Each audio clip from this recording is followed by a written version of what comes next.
التاريخ كم مجدا سطرنا على صفحاته وبه تغنى.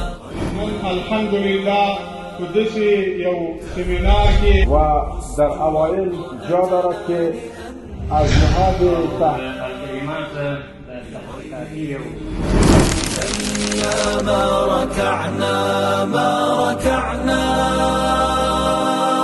ما و شما امروز مسئولیت بزرگ را شانه دادیم. ما و شما به خاطر میگیم که من اینمی مسلکی وظیفه را دارم، وظیفه معلمی، وظیفه استادی را من هم به دوش دارم.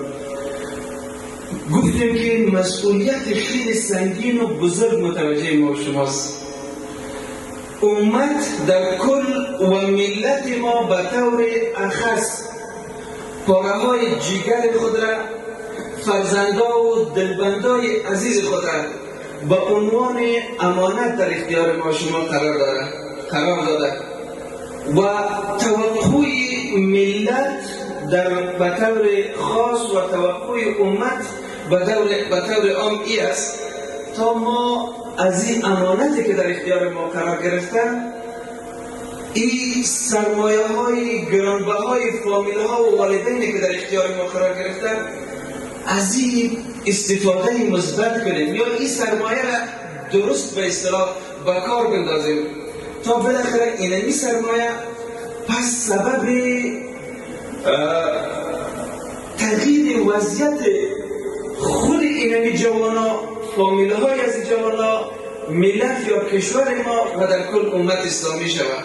اگر ما شما این سرمایه را درست مدیریت کردیم، اگر ما این امانتی را که گفتیم که در اختیار ما قرار گرفته، این امانت را درست به اصطلاح پاسداری کردیم و درست از استفاده کردیم، ما میتونیم که آرزوی امت را هم برآورده کنیم، آرزوی ملت را هم برآورده کنیم و آرزوی فامیل ها و این جوانان را هم برآورده کنیم. پس ما شما مسئولیت خیلی بزرگ داریم. معلمی کار سبک و کار ساده و کار آسان نیست. باور به الله کنم که خیلی یک مسئولیت سنگین است. قبلا ما شما عوامل انحطاط امت را خواندیم.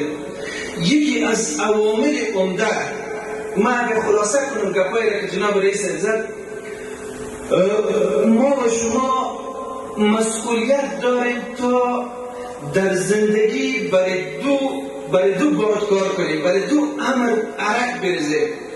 یکی دین است و یکی تکنولوژی، که اینمی دین و تکنولوژی باز میتونه سبب اطلاع، سبب پیشرفت، سبب ترقی و سبب کشیدن امت از این حالت دربدری است.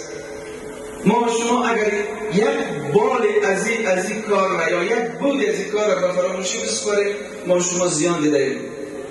دین و عقیده اساسی ترین بال ای امت است، بال پیشرفت امت است و در کنارش تکنولوژی، علم، تحقیق، مطالعه، این هم بال دیگه از امت است.